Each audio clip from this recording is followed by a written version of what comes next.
sommes à Pibrac, un petit village à 15 km à l'ouest de Toulouse, un matin de décembre 1644, et l'histoire que je vous raconte est bien documentée. Nous connaissons tous les noms des protagonistes. Madame Germaine Andouane a demandé à être enterrée dans l'église du village. Il faut donc creuser dans le sol à un endroit où il n'y a pas encore de tombe.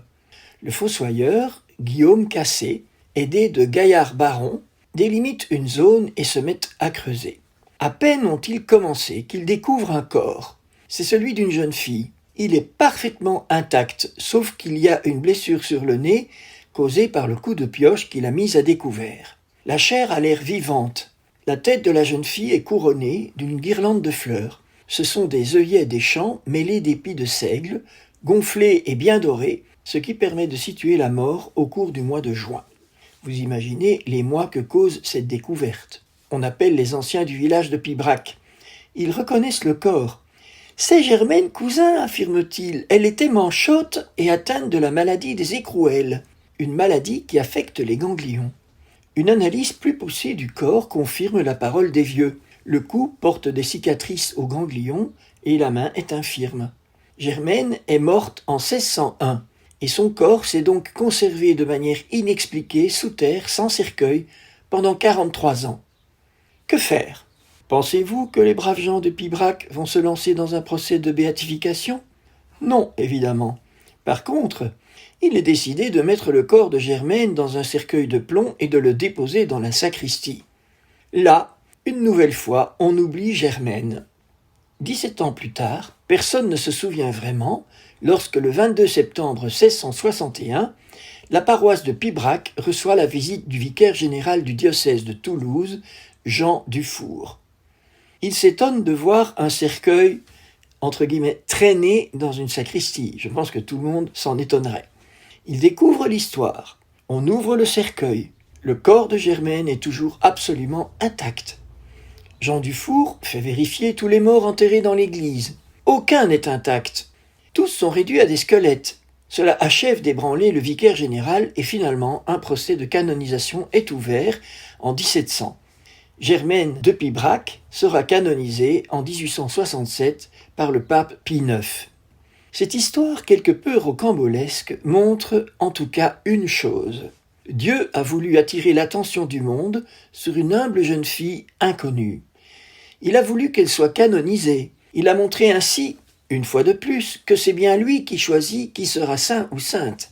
Et comme toujours, il veut attirer l'attention sur la vie et le message de la sainte. Alors qui donc est cette Germaine Cousin dont la dépouille mortelle a causé tant de surprises et que Dieu a voulu porter sur les autels ? Elle est née à Pibrac en 1579 avec une main atrophiée. Son père, Laurent, est un modeste laboureur. Sa mère, Marie Laroche, meurt quand Germaine est encore très jeune. Son père se remarie et la marâtre n'aime pas la petite Germaine qui devient son souffre-douleur.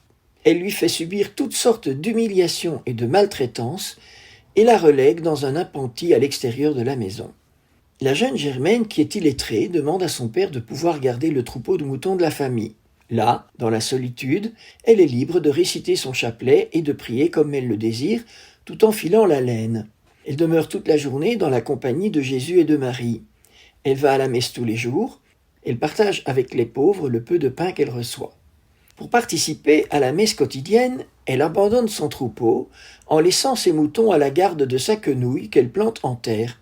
Et le troupeau s'agglutine autour. Les loups sont nombreux dans les environs. Les moutons pourraient être pris par la fantaisie de partir se balader. Mais rien n'arrive. Germaine n'a jamais perdu un seul animal. Et aucun d'entre eux n'est allé chez un voisin. Pour aller à l'église du village, Germaine doit traverser un ruisseau appelé le Courbet. Lorsque les pluies sont abondantes, il devient un torrent impétueux et quasiment infranchissable. Mais Germaine le traverse sans problème, au grand étonnement des villageois. Un jour d'hiver, la marâtre de Germaine la rattrape, car elle la soupçonne d'avoir pris du pain pour nourrir les pauvres.